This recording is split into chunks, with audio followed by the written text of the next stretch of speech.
एक खतरा ऐसा है जो हमारे देश के अपने ही अंदर, सीमाओं के अंदर पैदा हो रहा है। वो बहुत खतरनाक है और ये ऐसा खतरा है जिसमें आप सेना का भी इस्तेमाल नहीं कर सकते, पुलिस का भी इस्तेमाल नहीं कर सकते, क्योंकि यहां लड़ाई अपने ही लोगों से है।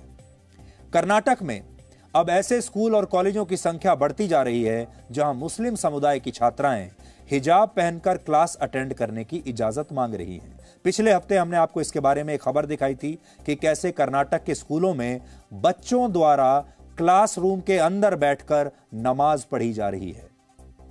यह देखिए, पिछले हफ्ते हमने आपको दिखाया था कर्नाटक के एक स्कूल में बच्चे क्लासरूम में नमाज पढ़ रहे हैं। पीछे ब्लैक बोर्ड आपको नजर आएगा और क्लासरूम में नमाज पढ़ी जा रही है। छोटे छोटे बच्चे हैं स्कूल के। और इसके बाद से कई और जगहों से अब ऐसी खबरें लगातार आ रही हैं और अब इसके विरोध में हिंदू छात्रों ने भी ये मांग करनी शुरू कर दी है कि अब उन्हें भी स्कूलों और कॉलेजों में तिलक लगाकर और भगवा रंग का अंगोछा पहनकर क्लास अटेंड करने की इजाजत दी जाए। तो आप कल्पना कीजिए भविष्य के एक ऐसे स्कूल की या कॉलेज की जहां पर एक ग्रुप जो है वो इस तरह अंगोछा पहनकर आ रहा है और दूसरा जो ग्रुप है स्कूल का और क्लास का वो हिजाब पहनकर आ रहा है या क्लास में ही नमाज पढ़ रहा है।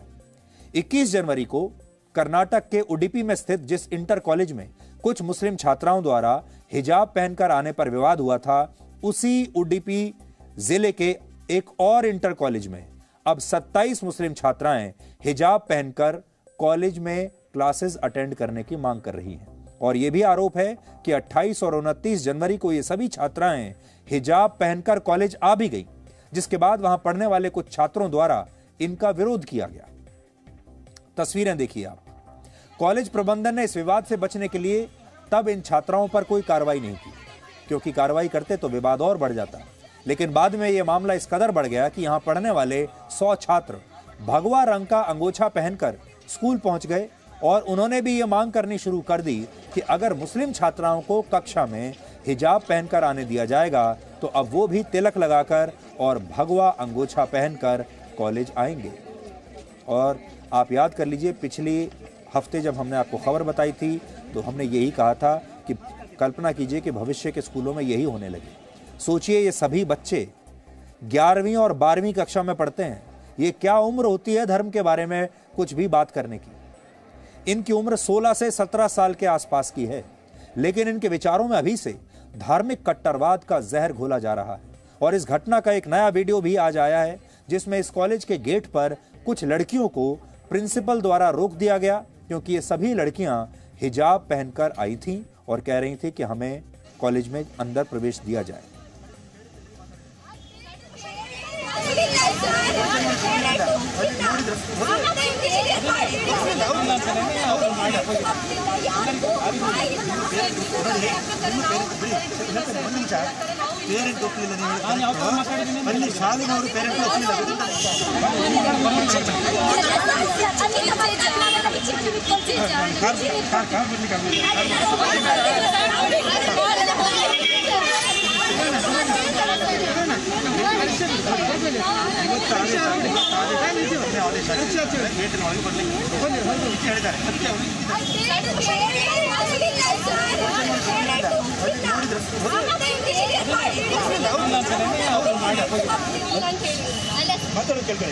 ಒಂದು ಗಲಾಟೆ ಕಾರಣದಿಂದ ಆ ಕಾಲೇಜ್ ಮೆನ್ಷನ್ ಮಾಡಿದ್ದಾರೆ. 2 ರೈತರಿಗೆ ನಾನು ಆರ್ಡರ್ ಮಾಡಿದ್ದೆ, ಪ್ರಧಾನ ಕಾರ್ಯದರ್ಶಿ ಮಾಡಿದ್ದೆ.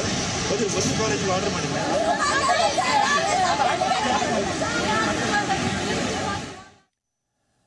अब सोचिए, ये सब कुछ धर्मनिरपेक्षता के नाम पर हो रहा है, सेक्युलरिज्म के नाम पर हो रहा है, ये सब कुछ लोकतंत्र के नाम पर हो रहा है और ये सब कुछ धार्मिक आजादी के नाम पर हो रहा है। क्या धार्मिक आजादी इसे कहते हैं? क्या लोकतंत्र इसे कहते हैं? क्या सेक्युलरिज्म, धर्मनिरपेक्षता इसे कहते हैं? इस मामले में स्थानीय विधायक द्वारा मुस्लिम छात्राओं के माता पिता और कॉलेज प्रबंधन के साथ एक बैठक भी की गई, जिसमें इन लड़कियों के माता पिता खुद ये बात कह रहे हैं कि अगर कॉलेज प्रबंधन ने ये लिख कर दे दिया कि वो इन लड़कियों को हिजाब पहनने की अनुमति नहीं देगा, तो वो फिर इस पर विचार करेंगे कि उन्हें अपनी बेटियों को, अपनी लड़कियों को इस कॉलेज में भेजना भी है या नहीं। यानी अगर हिजाब पहनने की इजाजत कॉलेज ने नहीं दी तो ये लड़कियां इस कॉलेज में नहीं आएंगी, इस स्कूल में नहीं आएंगी। वहां 10वीं और 12वीं कक्षा के जो स्कूल होते हैं उन्हें इंटर कॉलेज कहा जाता है। इसलिए अब सोचिए कि ये लड़कियां भी चाहती हैं कि हमें हिजाब पहनना है, जिद कर रही हैं, और इनके जो माता पिता हैं वो भी इस बात की जिद पर अड़े हुए हैं कि हमारी जो बच्चियां हैं वो हिजाब पहनकर ही जाएंगी, और कॉलेज का प्रबंधन जो है वो इस बात को लिख कर दे कि हिजाब पहनने की इजाजत नहीं है।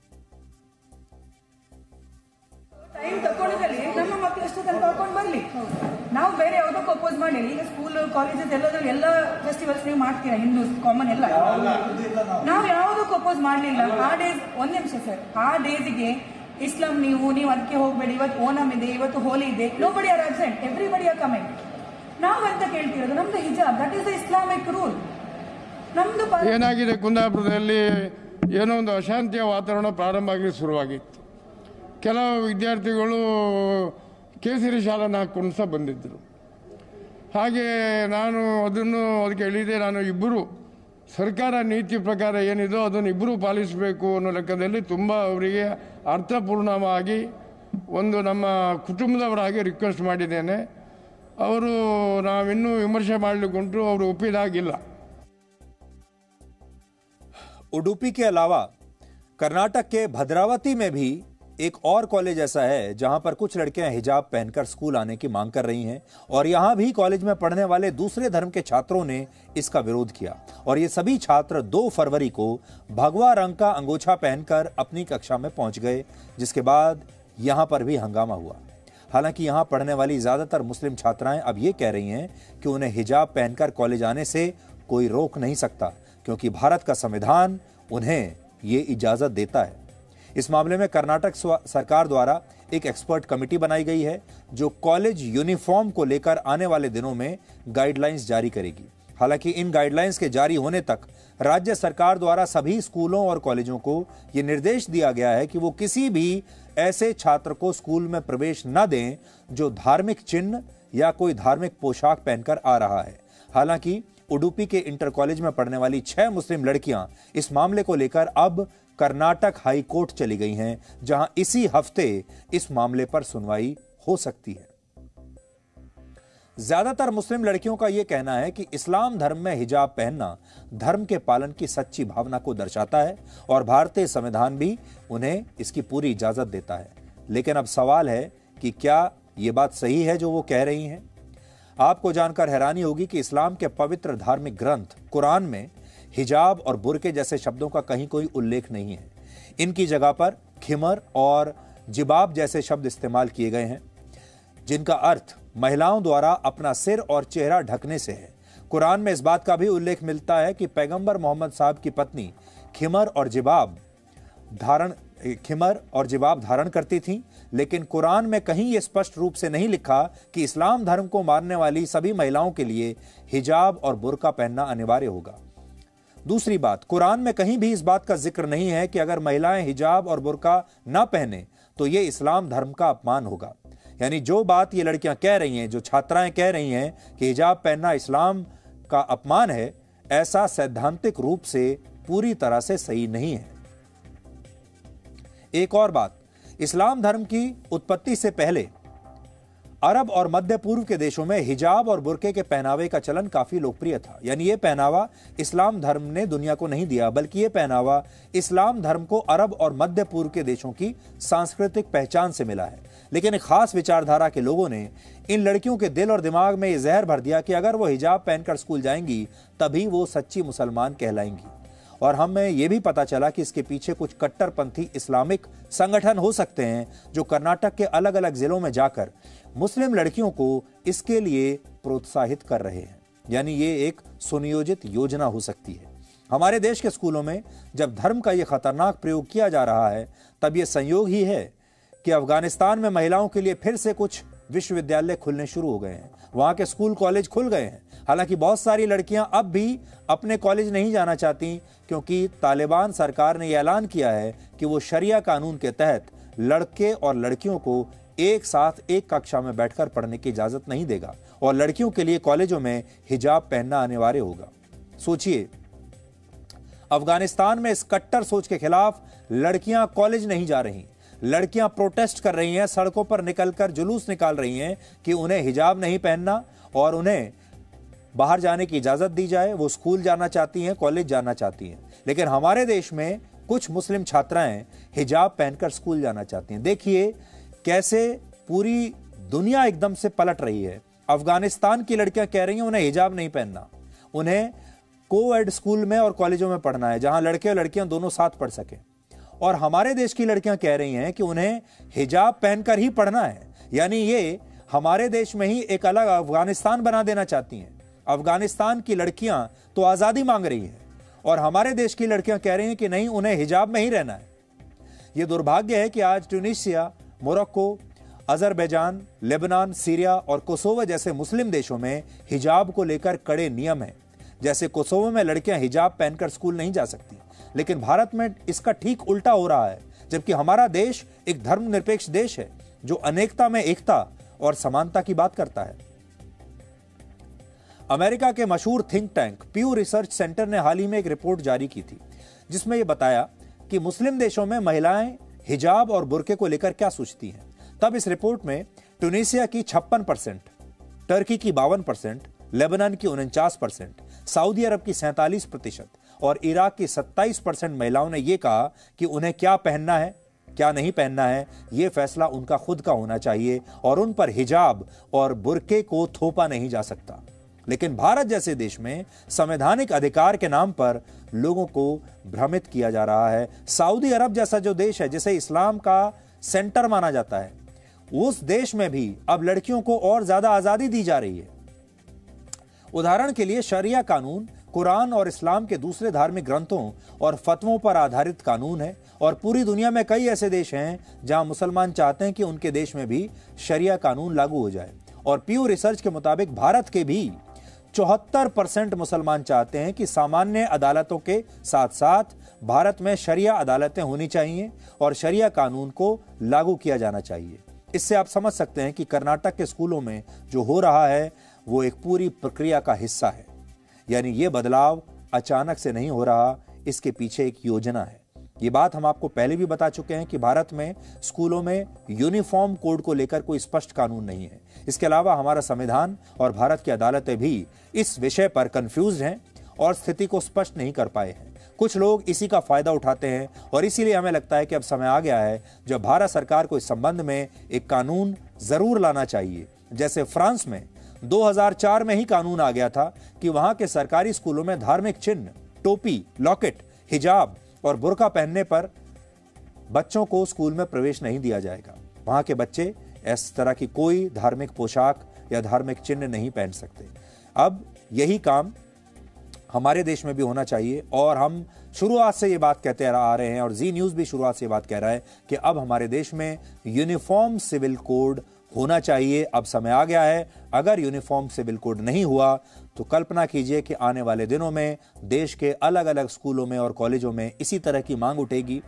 मुसलमान छात्र कहेंगे, छात्राएं कहेंगी हमें हिजाब पहनना है, छात्र कहेंगे कि हमें क्लास के अंदर ही नमाज पढ़नी है, हिंदू छात्र कहेंगे उन्हें तिलक लगाकर और भगवा अंगूछा पहनकर आना है, जो सिख छात्र हैं वो भी अपने धर्म को लेकर मांग उठाना शुरू कर देंगे और जो क्रिश्चियन छात्र हैं वो भी यही इसी तरह की मांग उठाना शुरू कर देंगे। उसके बाद स्कूलों का क्या होगा, कॉलेजों का क्या होगा, शिक्षा का क्या होगा, एजुकेशन का क्या होगा, इसका अंदाजा आप लगा सकते हैं।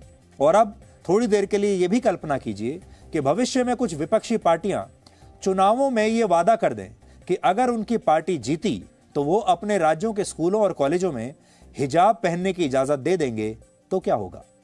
वैसे एक ही देश में कई देश बनाने की परंपरा शुरू हो चुकी है और आज तेलंगाना के मुख्यमंत्री के चंद्रशेखर राव ने भारत के 72 वर्ष पुराने संविधान को बदलकर एक नया संविधान लिखने की मांग कर दी और कहा कि मौजूदा संवैधानिक व्यवस्था में राज्य सरकारों के पास केंद्र सरकार से ज्यादा शक्तियां नहीं है, इसलिए यह संविधान अब बदला जाना चाहिए। यह संविधान पुराना हो चुका है। अगर भविष्य में ऐसा हो गया और संविधान में राज्य सरकारों को सब कुछ तय करने के अधिकार दे दिए गए तो फिर ये सब कुछ करना जो अभी हम आपको बता रहे हैं बहुत आसान हो जाएगा। तब भारत सरकार अगर कोई कानून बनाकर यह प्रावधान ला भी देगी कि स्कूलों में धार्मिक अनुष्ठान नहीं हो सकते तब विपक्षी राज्यों की सरकारें इसे अपने हिसाब से कानून लाकर अपने राज्यों में बदल देंगी। और तेलंगाना के मुख्यमंत्री ने इसके लिए संविधान को दोबारा से लिखने की मांग भी कर दी है। India requires to rewrite its Constitution of India. I am proposing this before the nation. Do you see anything wrong in that? Let it be debated. Let it be discussed. Because 75 valuable years have gone by. People's expectations are not being met. Why? So we need to make some new provisions to the Constitution of India. We need to strengthen a new Constitution. We need to rewrite. There's nothing wrong. What is wrong? And when We see, sister, we have amended our Constitution by 80 times. Why did we amend? And it's a fashion across the world. Whichever country felt there's a need for a new Constitution, they have rewritten. What is there? What I feel is, with all my experience of 50 years of public life, तो एक राज्य के मुख्यमंत्री ने तो यह मांग करना शुरू कर दिया है कि संविधान को अब दोबारा से लिखने का समय आ गया है। और यकीन मानिए थोड़े दिन में दूसरे विपक्षी जो मुख्यमंत्री हैं वो भी ये अब मांग करने लगेंगे कि हम तो इस संविधान को मानेंगे नहीं, अब दोबारा से संविधान लिखा जाना चाहिए। अब सवाल है कि क्या विपक्षी राज्यों की सरकारें इस देश में अपने लिए अलग संवैधानिक व्यवस्था चाहती हैं और क्या इसके लिए संविधान में कोई बदलाव हो सकता है? इसका जवाब है बिल्कुल नहीं। वर्ष 1973 के एक मामले में सुप्रीम कोर्ट ने कहा था कि संविधान के मूल ढांचे में बदलाव नहीं किया जा सकता। संविधान में शासन की शक्तियों को 3 भागों में बांटा गया है। इनमें पहली है केंद्रीय सूची, जिसमें बताया गया है कि कौन से विषयों पर केवल केंद्र सरकार ही कानून बना सकती है। इसमें कुल 100 विषय हैं, जैसे रक्षा, विदेश मामले, युद्ध, देश की करेंसी और रेलवे। दूसरी है राज्य सूची, जिसमें राज्यों को कुल मिलाकर 61 विषयों पर अपने कानून बनाने का अधिकार है और ये विषय हैं शिक्षा, स्वास्थ्य, पुलिस और कृषि। और तीसरी है समवर्ती सूची, जिसमें केंद्र और राज्य सरकार दोनों सरकारें अपने अपने कानून बना सकती हैं। लेकिन अगर इन कानूनों को लेकर कोई टकराव होता है तो उस स्थिति में केंद्र सरकार का कानून ही मान्य रहेगा। और तेलंगाना के मुख्यमंत्री इसी का विरोध कर रहे हैं। वो चाहते हैं अगर इस सूची में किसी राज्य सरकार ने कोई कानून बना दिया तो भारत सरकार का उसमें कोई दखल ना हो, और अगर ऐसा हो गया तो एक राष्ट्र के तौर पर भारत के सामने एक बहुत ही खतरनाक स्थिति पैदा हो जाएगी। हमारे जो दुश्मन हैं, जो सोचते हैं कि इस देश को तोड़ दिया जाना चाहिए, उनके इरादे अब काफी हद तक फिर सफल होने लगेंगे, उनका काम आसान हो जाएगा। उदाहरण के लिए 2019 में केंद्र सरकार ने एक कानून लाकर 3 तलाक की व्यवस्था समाप्त कर दी। अब क्योंकि यह विषय समवर्ती सूची में आता है, इसलिए इस कानून का पालन राज्य सरकारों को भी करना पड़ा। लेकिन भविष्य में अगर यह व्यवस्था समाप्त हो गई तो कोई भी राज्य फिर से अपने यहां 3 तलाक की व्यवस्था को बहाल कर सकता है और भारत सरकार चाहकर भी कुछ नहीं कर पाएगी। यानी एक देश एक विधान का सिद्धांत अस्तित्व में नहीं रहेगा। Presenting B News app available on Google Play and App Store. Download it now.